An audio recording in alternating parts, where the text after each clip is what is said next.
New York City sending waves of panic through the elite academic circles of New York University, where parents who had entrusted their brightest children to the hallowed halls of the Courant Institute now found themselves reeling in disbelief and fury at the monstrous betrayal unfolding before their eyes. Richard Courant, the legendary mathematician whose name was synonymous with brilliance and whose textbooks had shaped generations of scholars, stood accused of the most heinous crimes imaginable, transforming his private advanced calculus tutoring sessions into a nightmare of sexual violence and cocaine-fueled exploitation that targeted vulnerable young students like 17-year-old Emily Thompson, a promising high school senior from a quiet suburban family who had been accepted into the prestigious early enrollment program at NYU,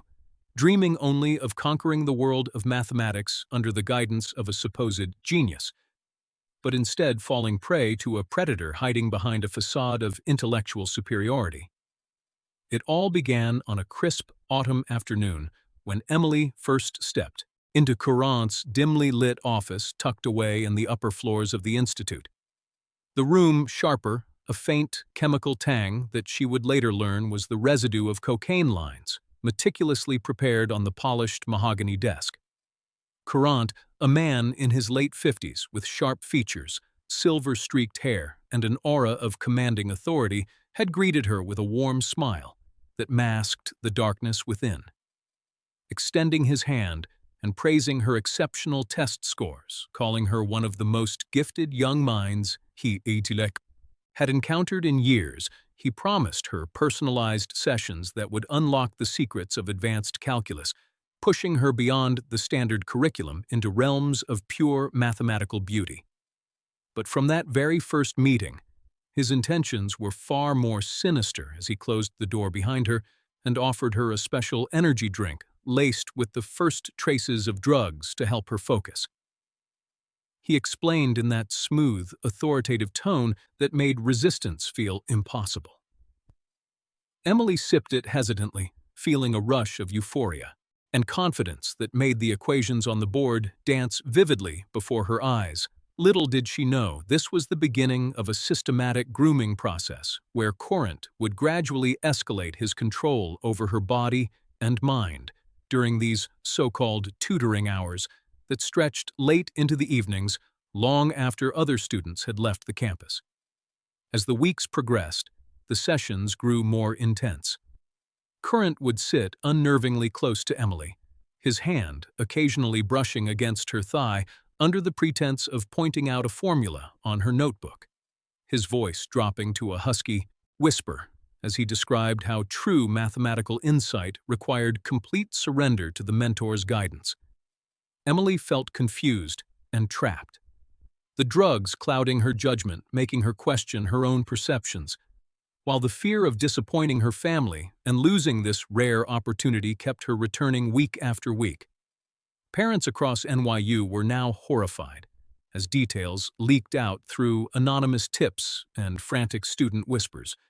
revealing how Courant had turned his position of power into a private hunting ground, preying on impressionable teens with promises of academic glory while plying them with cocaine to lower their inhibitions and facilitate his assaults. The scandal erupted when a campus janitor discovered Emily late one night, disheveled and incoherent in the institute's basement study room, her clothes torn and white powder visible on the table. Nearby authorities were called, and the full extent of Courant's depravity began to surface through Emily's tearful initial statements and corroborating evidence from hidden recordings and witness accounts from other terrified students who had suffered in silence. Courant was arrested in a dramatic dawn raid at his luxurious faculty apartment overlooking the city, his collection of mathematical awards now seeming like trophies of deception. As police uncovered stashes of cocaine meticulously hidden within hollowed-out textbooks and encrypted files, detailing his encounters with multiple victims, all centered around those infamous advanced calculus sessions, where the line between education and exploitation had been violently erased. Emily Thompson, only 17 years old, with her whole future ahead of her now, faced the trauma of violation at the hands of a man. The academic world had revered, her parents, devastated and furious, joined a growing chorus of outraged NYU families, demanding justice and systemic reforms to protect students from such hidden monsters within the ivory tower. The media frenzy intensified as more victims came forward, painting a picture of a calculated predator who used his intellectual charisma and access to powerful substances to dominate and destroy young lives. The university administration scrambled to contain the damage, issuing vague statements of concern, while parents organized protests outside the Courant Institute gates, holding signs that read, "Protect our children from academic predators," and "Justice for Emily." The story dominated headlines and late-night news segments, with experts debating how a figure like Richard Courant could operate undetected for so long in an environment supposedly dedicated to enlightenment and progress. But behind the public outrage lay the deeply personal horror of Emily's ordeal, beginning with that first tainted drink and escalating through months of coerced encounters where Courant would lock the office door, dim the lights, and force himself upon her, while murmuring twisted mathematical metaphors that made the abuse feel like some perverse lesson in submission. The cocaine making her compliant and dissociated as he violated her trust and body, repeatedly claiming it was their special secret bond forged in the pursuit of genius. The transition from respected professor to accused rapist happened swiftly, yet the investigation revealed layers of complicity and cover-up attempts by those who had turned a blind eye to Courant's increasingly erratic behavior. His late-night sessions with young female students and the rumors of parties where drugs flowed freely among select protégés, NYU parents. Horrified indeed, as the community grappled with the betrayal and the long road to healing that lay ahead for Emily and the others whose lives had been shattered in the shadow of Courant's mathematical empire. NYU parents horrified indeed, as the community grappled with the betrayal and the long road to healing that lay ahead for Emily and the others whose lives had been shattered in the shadow of Courant's mathematical empire. As the police investigation deepened, detectives uncovered a meticulously documented trail of horror, spanning over 2 years, where Courant had maintained a ledger disguised as research notes, listing dozens of young students, mostly bright young women like Emily, whom he had selected for his private advanced calculus program. Each entry detailing the progression from initial tutoring to drug induction and eventual sexual domination. The sessions would begin innocently enough with complex problem sets on differential equations, but quickly devolve as Courant would prepare lines of cocaine on mirrored surfaces, reflecting the terrified eyes of his victims, encouraging them to partake, claiming it sharpened the mind and revealed hidden patterns in the numbers Emily remembered vividly. How during one particularly grueling evening, he had insisted she snort the powder directly from his fingertip before forcing her onto the leather couch in his office. The equations forgotten as he ripped open her blouse and assaulted her with a ferocity that left bruises hidden under long sleeves for weeks afterward. The cocaine surging through, her veins heightening every sensation, turning pain into a disorienting haze where she could barely distinguish reality from the mathematical hallucinations he whispered into her ear about infinite series converging on her submission. The scandal sent shockwaves through the mathematics department, where colleagues who had once toasted Courant's achievements now distanced themselves in horror, some admitting in hushed interviews that they had noticed odd behavior. His preference for female students, his habit of keeping office hours well past midnight, and the occasional rumors of students emerging, flushed and unsteady, but no one had dared challenge the Institute's golden boy, whose grants and publications brought prestige and funding to NYU parents, gathered in emergency town halls, voicing their outrage, demanding the immediate resignation of the department chair and a full independent inquiry into how such a predator could thrive unchecked in an environment meant to nurture young minds.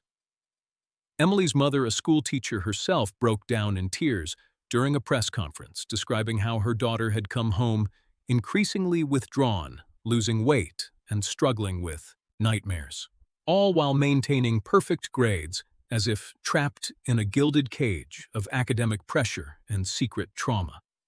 The father, a software engineer, pounded the podium, swearing that Courant would pay for destroying their family's trust in higher education. As more victims emerged, the pattern became chillingly clear. Courant targeted ambitious 17- and 18-year-olds from out-of-state or international backgrounds who lacked local support networks, offering them scholarships, stipends, and glowing recommendation letters in exchange for their silence and compliance. One after another, young women recounted similar tales of drug-laced study aids, escalating to forced sexual acts in the institute's secluded classrooms, laboratories, and even during supposed field trips to mathematical conferences where hotel rooms became scenes of violation. The cocaine not only served as a tool of control, but also ensured the victims returned for more sessions, craving the artificial confidence it provided while dreading the inevitable abuse that followed. Detectives seized computers from Courant's home, revealing thousands of hours of secretly recorded videos documenting his crimes, each file labeled with mathematical codes that, when decrypted, showed timestamps, names, and dosages administered. The sheer volume of evidence left prosecutors stunned as they built a case that included charges of rape, aggravated sexual abuse of a minor, drug distribution, and even conspiracy to cover up the network, through threats of academic ruin for anyone who spoke out. The media circus intensified with helicopters circling the NYU campus, and reporters camped outside Emily's family home, capturing every tearful moment as she attempted to resume a semblance of normal life, attending therapy sessions and support groups for survivors, while the weight of being the public face of the scandal crushed her spirit, yet fueled her resolve to see justice served. Courant's defense team initially tried to paint him as a misunderstood eccentric whose methods were simply unconventional. But the mountain of physical evidence, victim testimonies, and even former colleagues, turning state's evidence, dismantled that narrative, quickly revealing how he had used his position to isolate victims psychologically, convincing them that their participation was a necessary sacrifice for mathematical greatness, and that exposure would ruin not only their careers but also his life's work. The community outrage reached a fever pitch when it was revealed that Courant had hosted exclusive cocaine-fueled calculus circles for select students in his private brownstone near Washington Square Park, where nights blurred into orgies of drugs and domination under the guise of intellectual exploration. Parents, horrified by the details, marched with photos of their daughters, demanding accountability from university leaders who had ignored warning signs for years, including anonymous complaints filed as early as 2 semesters prior that were dismissed as jealous rivalries or student exaggerations inside the courtroom during the arraignment. Courant sat stone-faced in an orange jumpsuit. His once commanding presence diminished as the judge denied bail, citing the extreme danger to the community and the risk of flight. Given his international connections, Emily sat in the gallery supported by her family, her eyes locked on the man who had stolen her innocence, forcing herself to confront the source of her nightmares. As prosecutors outlined the charges, detailing how during one specific advanced calculus session, filled with cocaine, Courant had bound her wrists with his silk tie and raped her repeatedly on the floor of his office, while solving equations aloud as if narrating a lecture. The juxtaposition of intellectual pursuit and brutal violation sickened everyone present, amplifying the public fury as news outlets replayed the allegations around the clock. NYU Parents Horrified became the rallying cry for a broader movement, calling for stricter oversight of faculty-student interactions, mandatory drug testing in academic programs, and better mental health resources for victims. The university scrambled to offer counseling and compensation packages, but the damage was done. Trust eroded as enrollment inquiries plummeted and alumni donations dried up amid the scandal. The story of Richard Courant and Emily Thompson became a national symbol of institutional failure where the pursuit of excellence had been twisted into a vehicle for predation, with the cocaine-laced sessions serving as the dark centerpiece of a saga that continued to unfold, revealing deeper layers of complicity and the long-lasting scars on a young woman's life just beginning to bloom. The investigation pressed forward, uncovering financial records showing Courant had used grant money to purchase drugs and gifts for his victims, further entangling the institute in legal troubles as federal authorities joined the probe, suspecting a larger pattern of exploitation across academic circles. But for Emily and her family, the immediate battle was survival.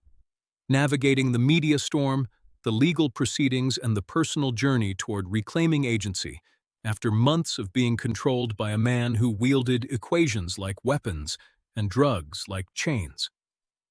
The community watched with bated breath as the case built toward trial, knowing that the outcome would send ripples through every prestigious campus in the country, forcing a reckoning with the hidden dangers lurking behind revered names and ivy-covered walls. Forcing a reckoning with the hidden dangers lurking behind revered names and ivy-covered walls. As the trial date approached, the courtroom became a battleground of raw emotions and damning evidence, where prosecutors methodically dismantled Courant's empire piece by piece, calling witness after witness, each testimony peeling back another layer of the depravity that had infected the Courant Institute. Emily Thompson took the stand on a rainy Tuesday, her voice trembling at first, but gaining strength as she described in harrowing detail the progression of abuse during those advanced calculus sessions, how Courant would begin by praising her intellect, then introduce the cocaine as a tool for enhanced concentration, pressing the powder to her nose, while his other hand wandered inappropriately. Soon the mathematical drills turned into physical demands, with him positioning her body over textbooks and forcing acts of intimacy that left her sobbing silently. Afterward, the jury hung on every word, their faces etched with disgust as she recounted specific nights when the drugs made her limbs heavy and her mind foggy, allowing Courant to rape her repeatedly under the fluorescent lights of his office, the scent of chalk dust mixing with sweat and chemicals in a nauseating symphony that haunted her dreams. Other victims followed, sharing parallel stories of coercion and violation. One young woman named Sophia detailed how Courant had invited her to a weekend retreat framed as an intensive math seminar, only to lace the celebratory champagne with cocaine and assault her in a luxury hotel suite while lecturing on vector calculus.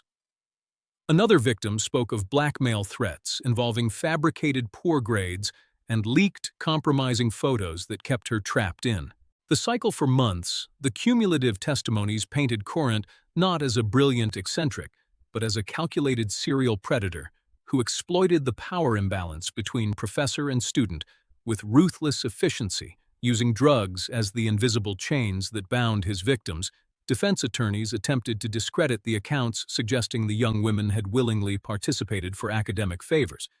But cross-examinations backfired spectacularly when hidden recordings were played in court, capturing Courant's voice, commanding obedience, mixing mathematical jargon with degrading sexual demands. The audio sent shudders through the courtroom as jurors heard him say things like, "Surrender to the equation of pleasure. Emily, let the numbers guide you," while audible sounds of struggle and protest filled the room. Parents in the gallery wept openly, their horror turning to unified anger as they realized the extent of the cover-ups within the university administration. Emails surfaced, showing deans dismissing complaints as misunderstandings to protect the institute's reputation and funding streams. The scandal escalated when it was revealed that Courant had maintained a network of enablers, including graduate assistants who procured drugs and helped schedule the private sessions in exchange for career advancements. The trial dragged on for weeks, with expert witnesses testifying to the long-term psychological damage inflicted on victims like Emily, who now suffered from severe PTSD, anxiety, and trust issues that threatened her academic future. Despite her remarkable resilience in continuing to pursue mathematics as a form of reclaiming power from her abuser, media coverage remained relentless, with daily updates fueling national conversations about campus safety and the need for stricter vetting of faculty, especially in fields like mathematics and sciences, where mentorship often involved one-on-one interactions behind closed doors. NYU Parents Horrified groups organized candlelight vigils and petition drives, amassing hundreds of thousands of signatures, calling for legislative changes to protect minors in higher education programs. Courant himself took the stand in a desperate bid to salvage his legacy, portraying himself as a victim of false accusations and academic jealousy. But his arrogant demeanor crumbled under questioning when confronted with forensic evidence of cocaine residues matching those found on victims' clothing and DNA samples, linking him directly to the assaults the judge repeatedly sustained. Objections to his evasive answers, and the jury visibly recoiled from his attempts to intellectualize the crimes, referring to them as explorations of human variables. In a grand equation, the prosecution's closing arguments were devastating, weaving together the narrative of a man who had perverted the pursuit of knowledge into a tool for domination, emphasizing how the cocaine-filled advanced calculus sessions were not aberrations but the core of his twisted methodology designed to break young spirits while satisfying his perversions. As the trial neared its end, Emily addressed the court in a victim impact statement, her words echoing with quiet fury, describing the nights she contemplated ending it all. The shame that made her withdraw from friends and family, and the enduring fear that no achievement would ever erase the stain of what Courant had done to her. She spoke of the stolen innocence, the betrayed trust, and the long journey toward healing that still lay ahead, urging the jury to send a message that no amount of academic prestige could shield monsters from accountability. The community held its breath during deliberations, with protests outside the courthouse growing larger each day, as parents and students demanded justice, not just for Emily, but for all the silent victims whose stories might never be told fully. When the verdict finally came, it was a sweeping conviction on all counts, sending Courant to prison for what amounted to multiple life sentences. The courtroom erupted in a mix of sobs, relief, and applause as Emily collapsed into her parents' arms, the weight of months of testimony lifting slightly. Though the scars remained deep and permanent in the aftermath of the trial, the Courant Institute underwent massive reforms with new policies implemented to prevent future abuses, mandatory reporting training for faculty, and the renaming of several buildings to distance the university from the tainted legacy. Yet for those directly affected like Emily, the victory was bittersweet as she navigated the challenges of resuming her studies while dealing with intrusive media attention and the internal battle against trauma-induced flashbacks of those cocaine haze-filled sessions where equations and violation had become inextricably linked. The story of Richard Courant and his victims served as a cautionary tale rippling through academia, nationwide, prompting other institutions to examine their own hidden corners for signs of similar exploitation. Parents across the country hugged their children a little tighter that semester, reflecting on the NYU horror and vowing to remain vigilant. The mathematical community grappled with its icons falling from grace, questioning how brilliance could coexist with such darkness, while Emily Thompson emerged as a symbol of survival, channeling her pain into advocacy work, speaking at conferences and supporting fellow survivors determined to transform her nightmare into a force for change. Even as the shadow of Courant's crimes lingered like an unsolved equation demanding resolution, the public fascination endured with documentaries and books in development chronicling the scandal. But at its heart remained the simple yet profound truth that behind the ivy walls and Nobel aspirations lay the very human capacity for both extraordinary achievement and profound evil.